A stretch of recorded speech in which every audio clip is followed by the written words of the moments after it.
दोस्तों आपको पता ही होगा कि पावर स्टार पवन सिंह काराकाट से हार चुके हैं।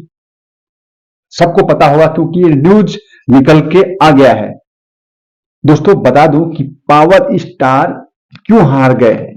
समझना बात है, समझने वाली बात है। एक ये बता दूं कि पावर स्टार पवन सिंह एक तो पहली बार चुनाव लड़े थे वहां से, काराकाट से, और कुछ लोग ऐसे हैं कि पावर स्टार पवन सिंह को जिताने की तो बात कर रहे थे, पर उनके दिल के अंदर था कि पवन सिंह को वोट नहीं देना है। ऐसे लोग थे जो मुंह पे कुछ और बोल रहे थे और पीठ पीछा किसी और पे वोट दिया।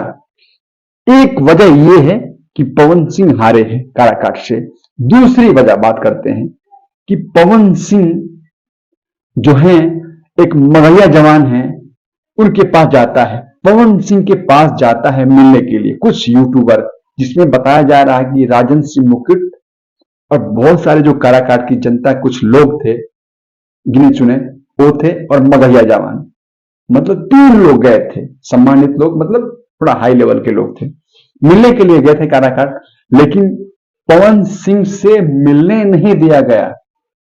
वहां से जो एक विशाल सिंह नाम का कोई व्यक्ति है जो पवन सिंह का दोस्त करीबी बताया जाता है, मगहिया जवान राजन सिंह मुकुट और वहां के कोई एक मास्टर जी थे और भी बाकी जो लोग थे उनके साथ में, उनके साथ दुर्व्यवहार किया गया और उन लोगों को वहां से निकाल दिया गया। उनसे पवन सिंह से मिलने तक नहीं दिया गया। दूसरा दुर्व्यवहार हुआ उन लोगों के साथ में। अगर दुश्मन भी आपके दरवाजे पे आता है इलेक्शन के टाइम पे, तो आपको सम्मान देना चाहिए, उसको पानी पिलाना चाहिए, उसका हाल चाल लेना चाहिए, बल्कि ये नहीं कि उसको वहां से भगा देना चाहिए।